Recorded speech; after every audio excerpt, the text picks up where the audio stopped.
Atenção ao top de 5 segundos.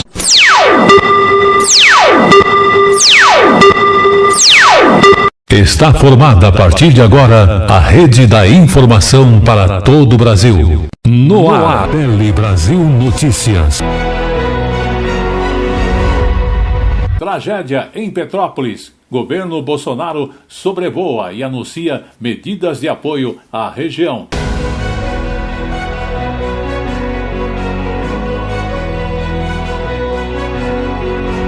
Valores a receber. Vai beneficiar 28 milhões de pessoas.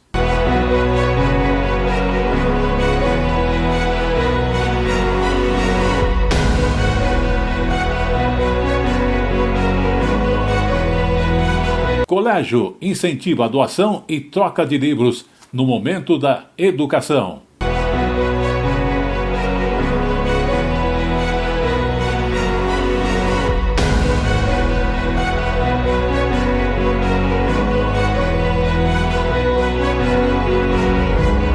Ministério da Saúde lança Plano Nacional para reduzir mortes pela tuberculose.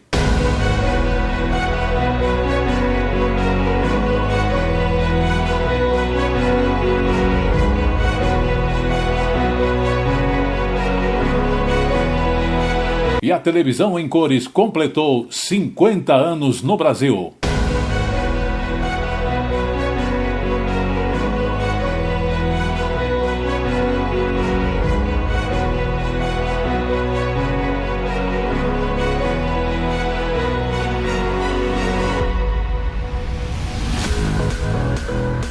Tudo isso e muito mais, já já, para você.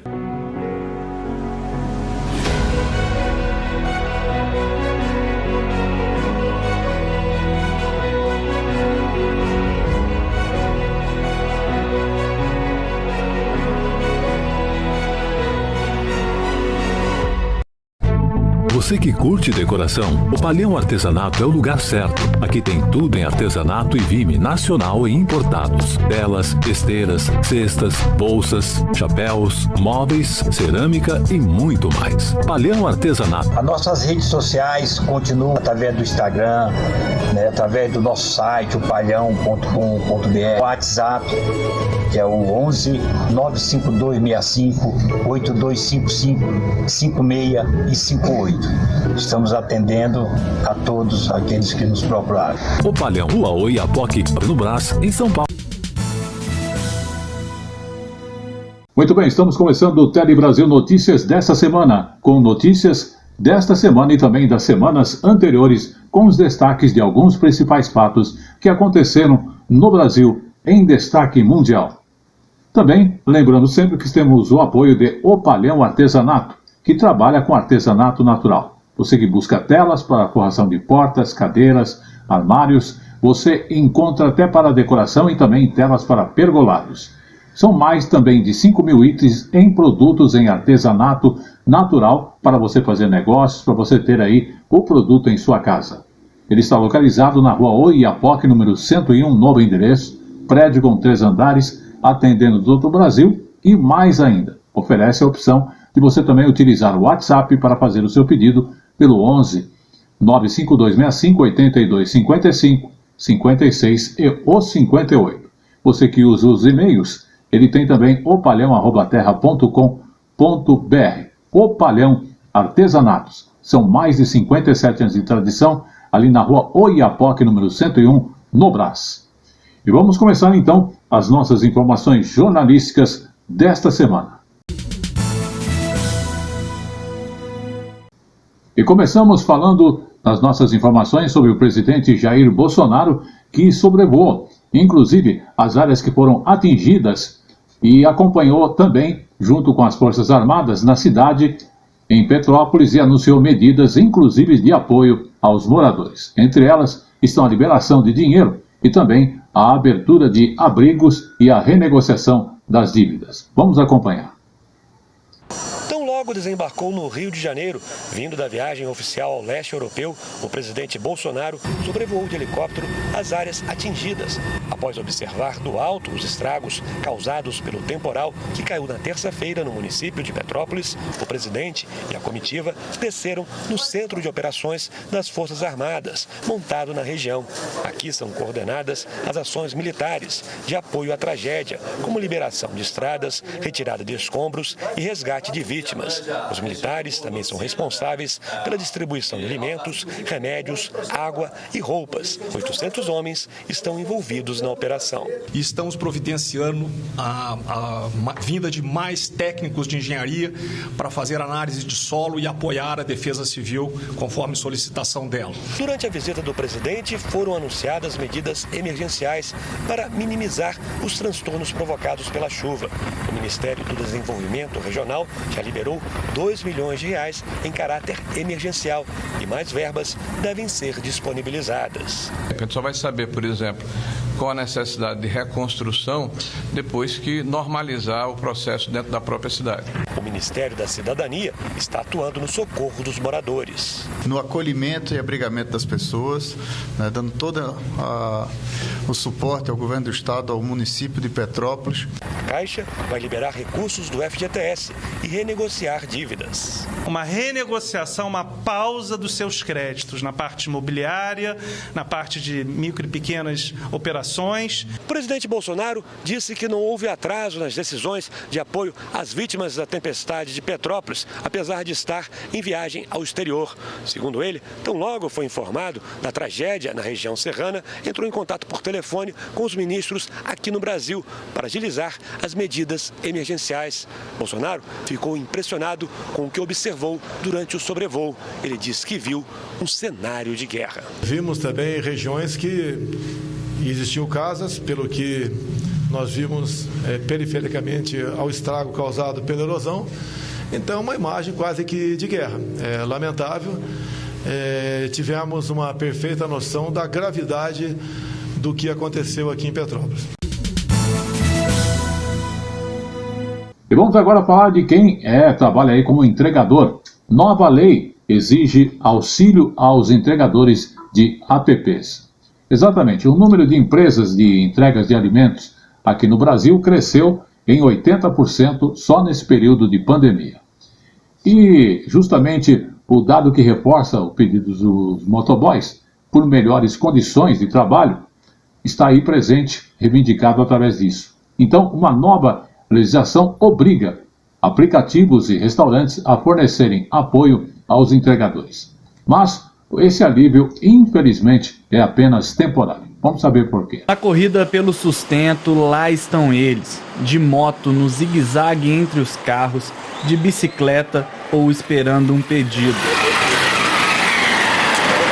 Já faz alguns anos que o escritório do Felipe é na rua. O motoboy presta serviços para 3 aplicativos diferentes. A jornada de trabalho é grande e exaustiva.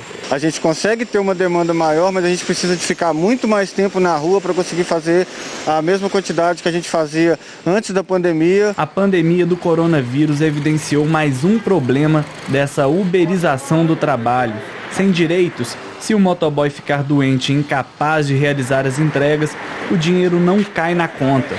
Foi necessária a união dessa classe na busca por proteção. Em janeiro deste ano, o presidente sancionou uma lei que estabelece medidas de auxílio aos motoristas de entrega. Em regra, eles continuarão sendo autônomos, a não ser que haja uma discussão específica em ação judicial, mas entre os direitos que são trazidos com essa lei são a necessidade de ser contratado um seguro contra acidentes pessoais, também para casos de invalidez permanente ou temporária, em caso de morte, assistência financeira por 15 dias, possível ainda de ser prorrogado até o total de 45 dias em caso de contaminação pela Covid-19, além de outras questões relacionadas, por exemplo, à concessão de máscara, fornecimento de álcool em gel. As plataformas que descumprirem as regras podem pagar uma multa de R$5 mil para cada reincidência. Mas a lei tem data de validade.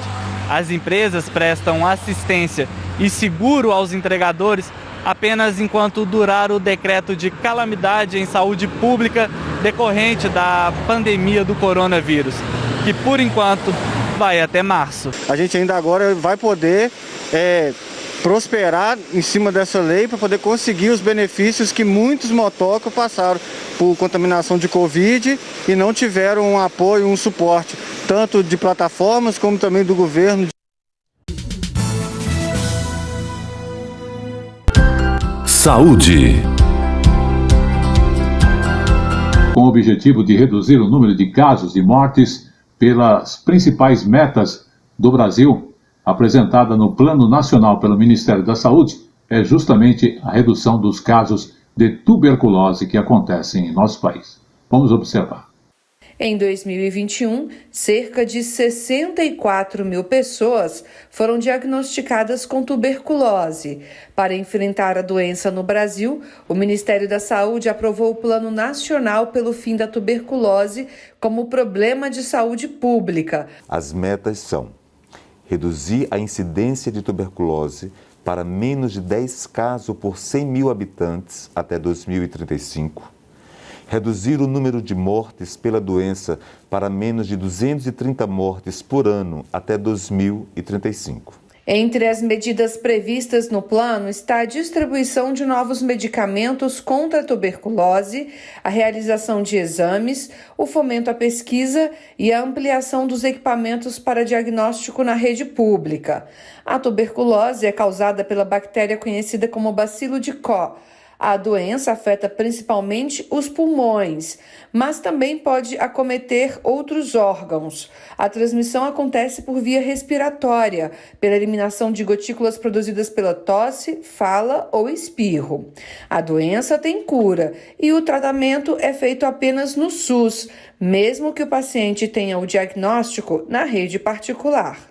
Para esta médica pneumologista, é fundamental que também se dê atenção às pessoas que vivem próximas de pacientes com tuberculose. A gente vê o paciente que está com tuberculose, mas a gente deixa muito de lado os contatos e aí isso é uma cadeia que não acaba, né? Diagnosticada com tuberculose em 1998, Ellen precisou passar pelo tratamento 2 vezes por conta de uma recidiva. Você não deve abandonar o tratamento. É difícil, é complicado, é doído, tem um abandono moral, tem um abandono social, tem todo tipo de abandono que o ser humano possa sofrer, mas não abandone o seu tratamento. O Palhão Artesanatos, em novo endereço, oferece 3 andares com matérias-primas e produtos em artesanatos nacionais e importados, especialmente para você, oferecendo telas para pergolados e mais de 5.000 itens diferentes. O Palhão Artesanatos, em novo endereço na Rua Oiapoque, número 101, no Brás. São 57 anos de tradição, atendendo a todo o Brasil. WhatsApp 11 95265 8256. O Brasil, inclusive, tem o selo de sustentabilidade na questão de produção de sapatos. Exatamente. É o 5º maior produtor de calçados do mundo, para você que não sabia. O único com o selo justamente de sustentabilidade que foi criado especificamente para este setor. Vamos acompanhar. A indústria calçadista brasileira produz mais de 800 milhões de pares a cada ano. São 10 mil empresas que empregam diretamente 355 mil pessoas. Além disso, os calçados são produzidos com sustentabilidade. Para diminuir os impactos ambientais, as fábricas de calçados utilizam energias renováveis e processos de produção que geram menos resíduos e poluentes. A preocupação ambiental fez nascer o selo Origem Sustentável, criado em 2013. O selo é o compromisso com a sustentabilidade, um valor agregado que ajuda a vender os calçados brasileiros também no exterior. Tem um papel importante de promover as empresas que estão investindo em sustentabilidade, mas também desenvolver através de um guia de gestão da sustentabilidade para as empresas que estão abraçando essa jornada. A Apex Brasil, agência brasileira de promoção de exportações, ajuda as fábricas a exportar os calçados feitos no Brasil, abrindo mercados em países até então inacessíveis. A gente tem colhido bons frutos, leste europeu, Ásia e outras partes do mundo, até aqui mesmo na América Latina, mercados que a gente não tem pela plataforma, a gente acaba tendo um grande sucesso com essa facilidade que eles nos brindam. Em 2021, foram vendidos para o exterior mais de 123 milhões de pares, alcançando uma receita superior a 900 milhões de dólares. A Apex Brasil trabalhou nos últimos 3 anos para expandir a venda de calçados brasileiros para o Peru, Estados Unidos, Grã-Bretanha, França e China. Muito bem, você viu as informações de Opalhão Artesanato. Lembrando que Opalhão Artesanato está há mais de 57 anos de tradição no mercado, trabalhando com artesanato natural. Você que quer fazer aí a decoração de sua casa, aquela porta, você quer colocar telas, ele tem telas em diversos formatos, para forração de cadeiras também, decoração e também telas para pergolados. Você que busca aí a linha de pergolados. Além disso, a loja está em novo endereço, Rua Oiapoque, número 101, ali no Brás, pertinho do Largo da Concórdia, com 3 andares oferecendo nas variedades de produto. Você que busca bolsas, chapéus, itens geral em artesanato natural para decoração, você vai encontrar lá para compras, para venda, e ele atende a todo o Brasil. O e-mail é opalhão@terra.com.br. Você também pode entrar em contato através do WhatsApp 11 95265 8255, tem o 8256 e o 8258. Estamos falando do Opalhão Artesanatos, tradição e garantia e qualidade em seus produtos. Pagamentos digitais que devem crescer em torno de 20% em relação ao ano passado. Esse ano o Brasil deve movimentar mais de 3 trilhões de reais por meio desses pagamentos, inclusive digitais, com cartões de crédito e aplicativos. Um crescimento de 20% em relação ao que aconteceu em 2021. Vamos observar. Thalita tem uma loja virtual e usa mais de 20 cartões para ajudar a manter o negócio. Ela já chegou a ter o nome negativado em serviços de proteção ao crédito, mas foi estudar para usar melhor o recurso. Tem que primeiramente se informar. Qualquer coisa que ela for fazer, ela tem que se informar, senão ela se enrola mesmo. Em vez de ela se ajudar, ela acaba atrapalhando. A Nilda se controla para usar só quando necessário. Se você sendo controlado, o cartão de crédito é bom. Facilita algumas vezes, quando você não tem o dinheiro para pagar à vista, né?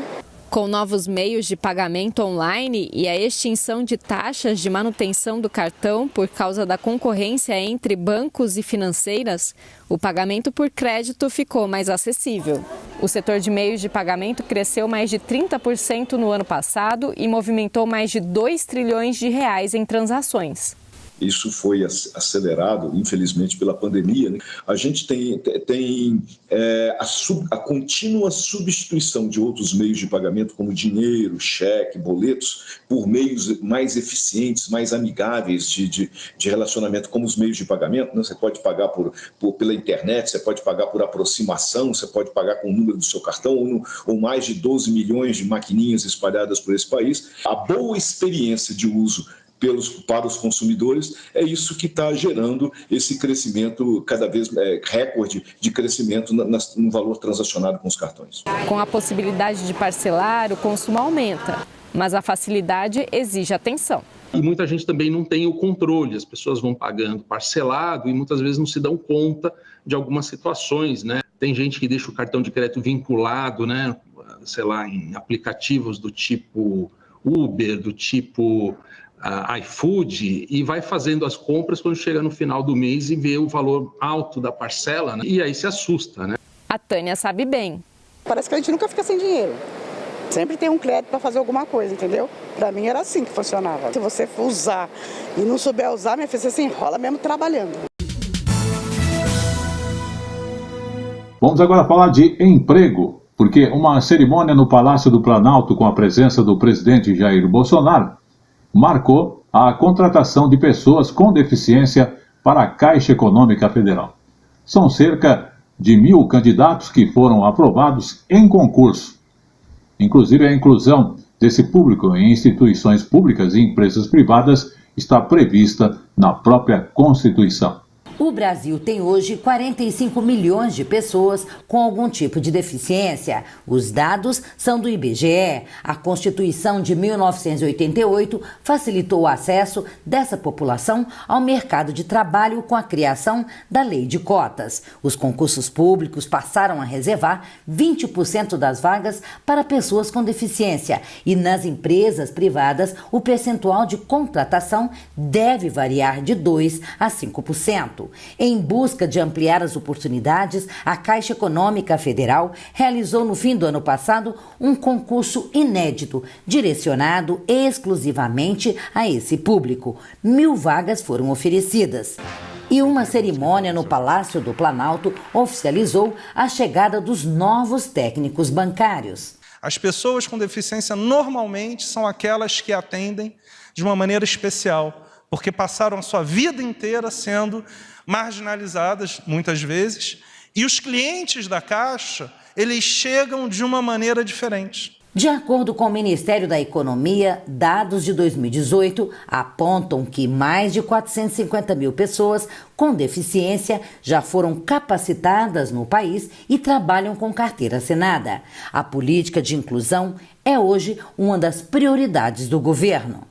A acessibilidade é essencial para permitir que os nossos cidadãos com deficiência possam usufruir dos serviços básicos com dignidade e independência. Renovamos aí a isenção de IPI para taxistas e pessoas com deficiência, onde foram incluídas as pessoas com deficiência auditiva, pessoas que eram excluídas. Trouxemos para dentro da realidade da política brasileira. E como é bom fazer política do bem. Saúde. Regras da Anvisa garantem a proteção à saúde de tatuados. Recentemente, a União Europeia acabou proibindo tatuagens coloridas. Isso acabou acendendo o alerta, inclusive, para os apaixonados pela arte aqui no nosso país. Mas, inclusive, não há motivos para nos preocuparmos com essa questão, porque as regras da Agência Nacional de Vigilância, a Anvisa, Vigilância Sanitária, já, inclusive, protegem tatuadores, fabricantes e clientes. Vamos à reportagem da Rede Minas. Luísa fez a primeira tatuagem há 12 anos. Desde então, ela não parou mais. A segunda que eu fiz foi essa caveira, tá? Com as flores aqui. A terceira tatuagem foi esse de baixo aqui. E as últimas tatuagens foram a andorinha com a flor e essa arma tirando flor e essa mulher com um lobo em cima. Recentemente, as tatuagens coloridas estiveram no centro de uma discussão, porque a União Europeia proibiu o uso de vários tipos de tintas que podem ter produtos químicos perigosos em sua mistura. No Brasil, já existe uma regulamentação da Anvisa que proíbe o uso de produtos que possam ser prejudiciais à saúde e exige o registro da agência nas tintas a serem usadas nos estúdios. O cliente pode procurar, pode exigir do tatuador que demonstre, tem bula, tem prazo de validade, tem tempo de uso, entendeu? As tintas, elas têm registro na Anvisa, ela tem suporte. Se provavelmente algum cliente, que é um caso assim muito irrisório de acontecer, tem algum problema de alergia ao pigmento, é só procurar o tatuador, vai ter o lote da tinta, vai ter a data de fabricação, a fábrica vai dar todo o suporte. O país também tem outras orientações que visam a segurança de quem quer fazer uma tatuagem.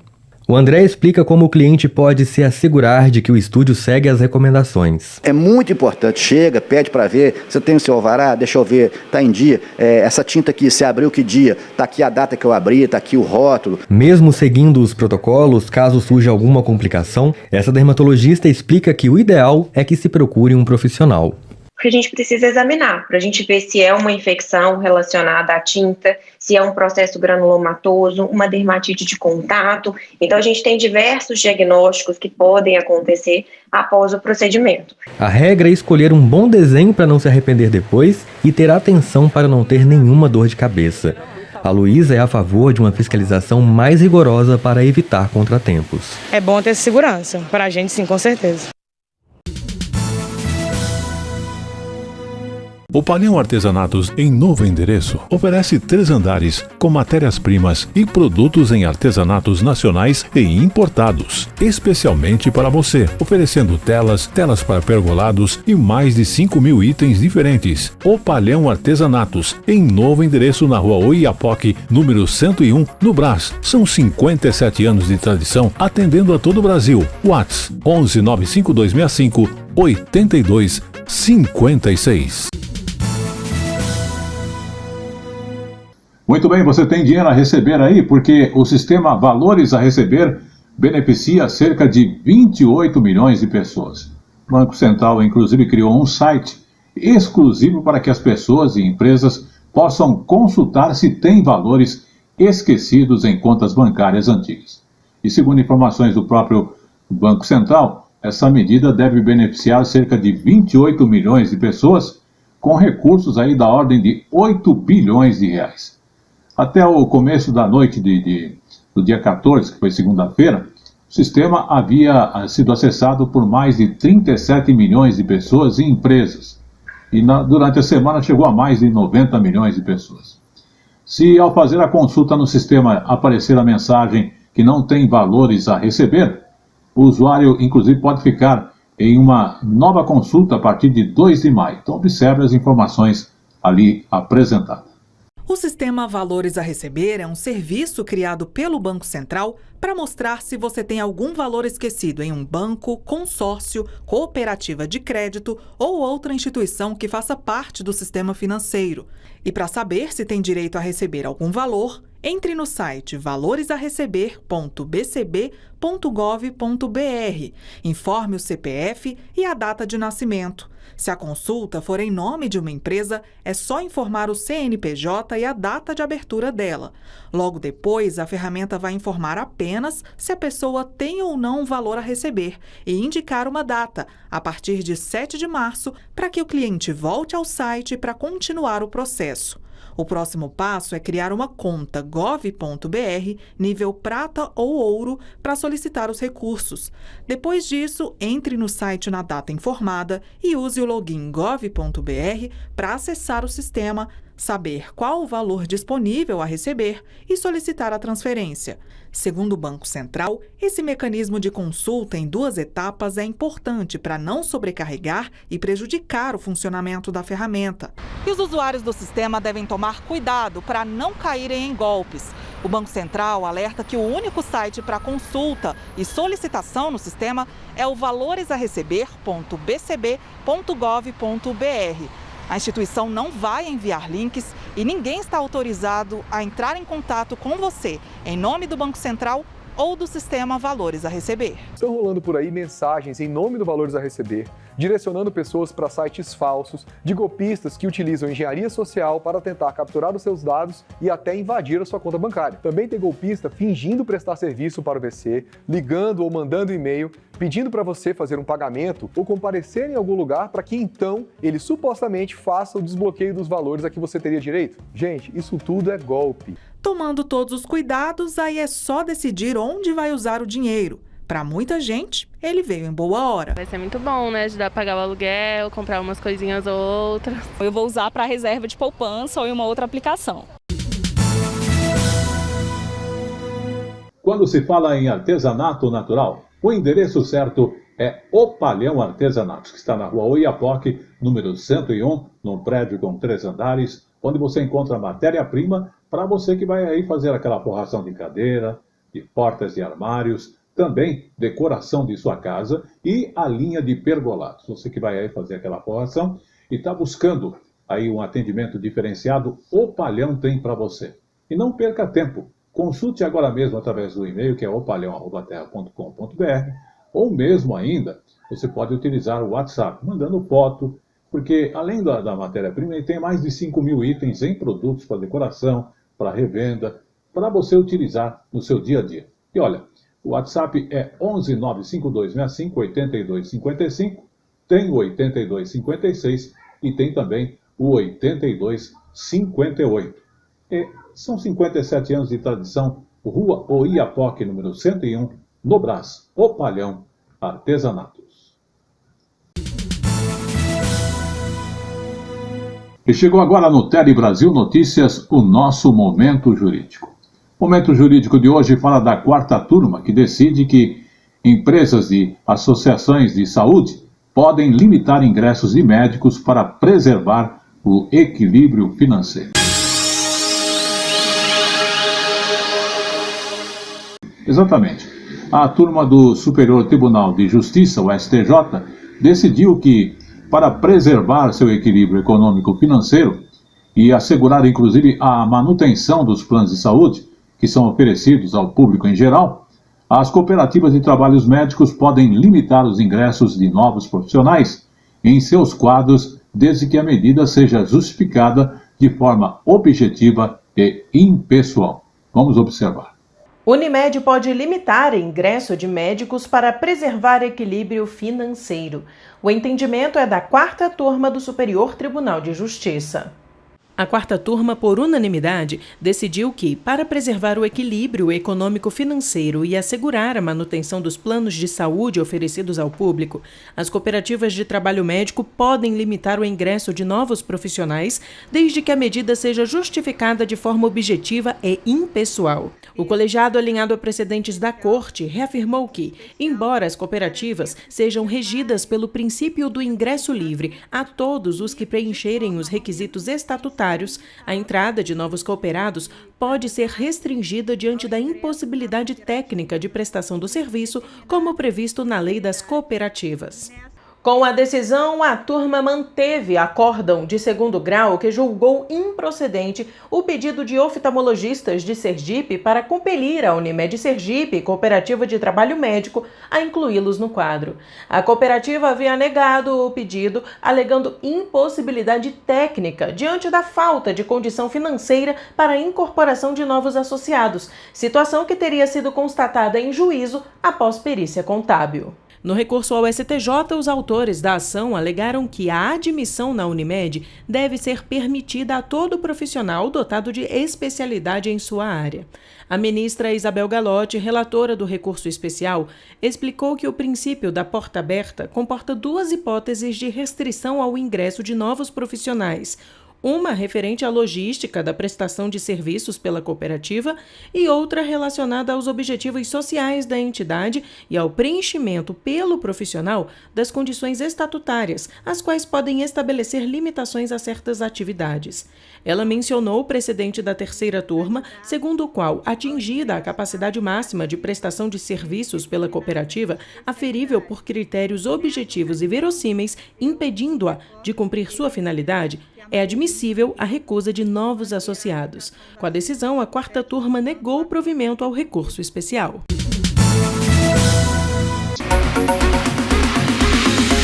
Vamos falar agora de educação. Exatamente. Porque um colégio está incentivando a doação e troca de livros. Porque no dia 14 de fevereiro de 2022 foi o Dia Internacional de Doação de Livros. Uma iniciativa que, inclusive, iniciou-se na Europa para despertar o hábito da leitura, principalmente nas crianças. No Rio de Janeiro, então, uma escola particular tem esse projeto que vai muito além do desapego do livro. Ela incentiva a troca de livros entre os próprios estudantes e ainda acaba ajudando os pais, neste início de ano, a diminuírem as despesas com os materiais escolares. Vamos observar. Bernardo, Joyce e Cauã estão em séries diferentes, mas têm uma coisa em comum. Aprenderam o valor de passar adiante para outras crianças os livros que não precisam mais. A escola em que eles estudam organiza a troca do material didático de anos anteriores. Durante todo o período letivo, eles cuidam com carinho do material, sabendo que o livro pode ser aproveitado posteriormente por outro estudante. Como eu já peguei livros das séries anteriores, eu tento tomar o máximo de cuidado para não danificar o livro para a próxima pessoa usar ele. As pessoas que às vezes não têm tanto dinheiro para pagar com os livros, elas conseguem doar e receber. O ato de solidariedade é bom para todos, inclusive para o planeta. Cada livro tem um número total de páginas e, claro, essas páginas são bem grandes. E cada página que tem é mais uma desmatação de árvore e natureza. Isso causa um bom dano no meio ambiente. Além dos benefícios para o meio ambiente, o projeto Livro Solidário também ajuda no bolso de muitas famílias, já que neste ano os preços dos materiais escolares tiveram alta de cerca de 30%. Economia financeira para os pais, né? Todo ano ter que comprar os livros, né? Alguns livros são muito caros. Eu economizei R$ 980 em livros e os livros estavam em ótimo estado, perfeito estado para utilização. O material excedente ou que não será mais adotado pela escola é doado para ONGs da Maré. O projeto já tem 7 anos e é organizado pela bibliotecária da escola. Posso pegar esse livro, doar, eu não rabisco, eu não escrevo, eu não danifico o livro, ele está em bom estado e eu posso passar para outra pessoa. O projeto do Livro Solidário é um projeto nosso. É da escola, é da biblioteca, é da mãe, é do aluno, de todo mundo. Você que curte decoração, o Palhão Artesanato é o lugar certo. Aqui tem tudo em artesanato e vime nacional e importados. Telas, esteiras, cestas, bolsas, chapéus, móveis, cerâmica e muito mais. Palhão Artesanato. As nossas redes sociais continuam ativas através do Instagram, né, através do nosso site, o palhão.com.br, e através também do WhatsApp, que é o 11 95265 8255 56 e 58. Estamos atendendo a todos aqueles que nos procuraram. O Palhão, Rua Oiapoque, no Brás, em São Paulo.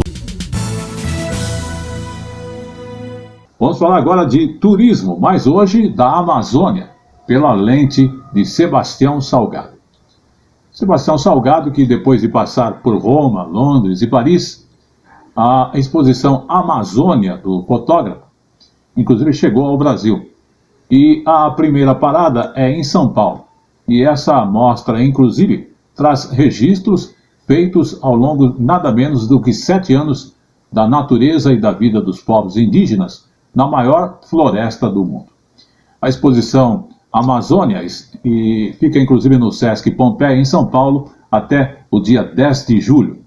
E a entrada é gratuita. Vamos observar.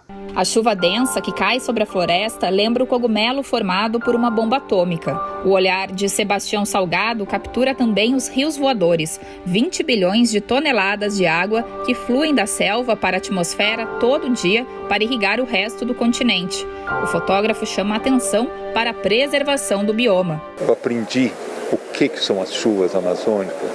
Eu aprendi sobre os rios aéreos, eu aprendi sobre a integração do ser humano com a biodiversidade e descobri que nós somos biodiversidade. Ao longo de 7 anos, Sebastião Salgado fez expedições para a Amazônia que resultaram em imagens da floresta e da vida em 12 comunidades indígenas. As cerca de 200 fotografias foram organizadas por Lélia Vanik Salgado, esposa de Sebastião. A nossa vontade com essa exposição é que realmente as pessoas entrem aqui e saiam conhecendo um pouco da Amazônia, para ter dentro do coração essa Amazônia que a gente tem que proteger. A sensação é de como se a gente andasse no meio da Amazônia, com essas fotografias suspensas na altura do olhar dos visitantes, acompanhadas de uma trilha sonora que remete aos sons da floresta. Aqui no meio, um convite para ver e ouvir o que dizem as comunidades indígenas. Para as pessoas saírem daqui com uma consciência completa da Amazônia, para ser, junto a nós, parceiros na defesa do ecossistema amazônico.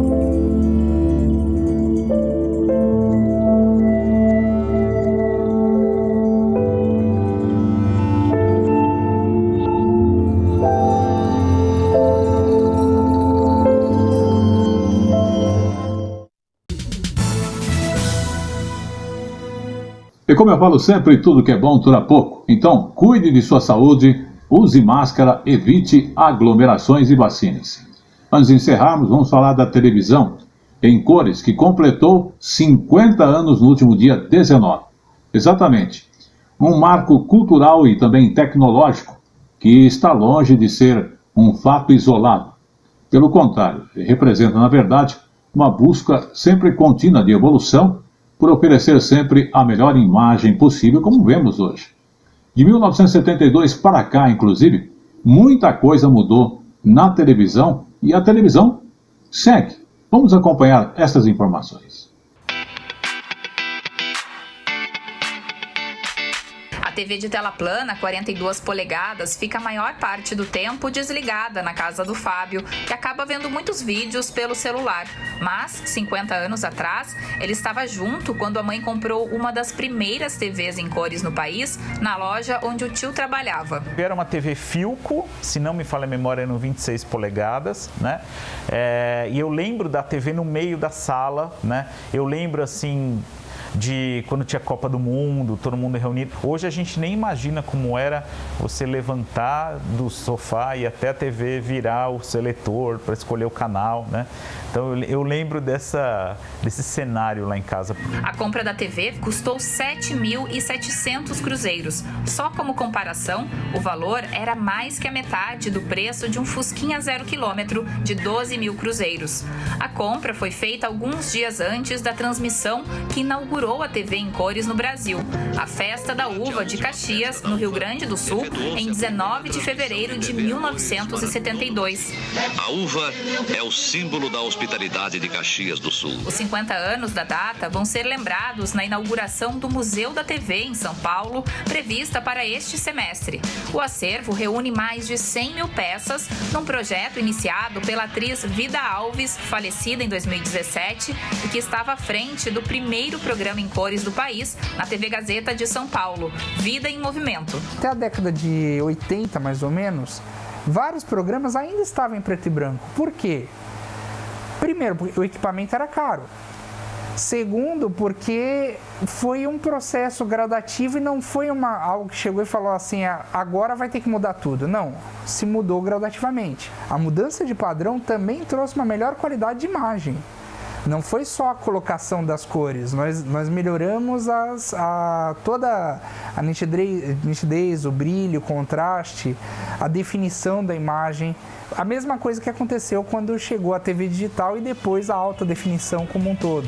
Nos últimos 50 anos, foram várias transformações tecnológicas da televisão e nos últimos anos ela passou a dividir a atenção do espectador com outras telas, de computadores e de celulares. Muito mais fácil, muito mais acesso, né? Qualquer lugar, em qualquer momento, com seu fone de ouvido, você está aberto para assistir qualquer coisa. Um filme, uma série, um noticiário, até mesmo para estudo, porque eu estudo muito pelo celular. Uma pesquisa sobre o consumo de vídeo no país aponta que, em 2020, 204 milhões de brasileiros assistiram televisão numa média diária de 7 horas. Os dados incluíram a transmissão tradicional e também os serviços de streaming. O telespectador brasileiro, ele está sabendo aí incorporar, né, o que esse processo de aceleração digital trouxe, que é o streaming de vídeo. E as emissoras de TV mesmo, né, elas seguem produzindo conteúdos também para serem assistidos depois, né? Inclusive, o conteúdo das produções da TV Brasil pode ser acessado pelo aplicativo TV Brasil Play. São programas infantis, de entretenimento e de jornalismo da TV pública, disponíveis de forma gratuita para o público assistir quando quiser, pelo celular ou pelo computador. Mas o aparelho televisor ainda ocupa um espaço importante na casa dos brasileiros. Segundo o IBGE, o número de lares sem uma TV é menos de 3% do total de 69 milhões de domicílios. Em muitas casas, o espaço da TV na sala é um ponto de encontro da família. Quando eu assisto com outras pessoas, tipo com a minha irmã, com meu pai, é na TV. Mas quando eu assisto sozinha, costuma ser no laptop, no celular. Quando eu assisto sozinha, eu nunca assisto na TV.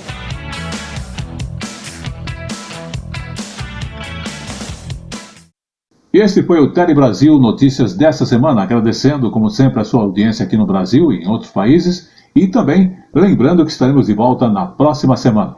Até lá!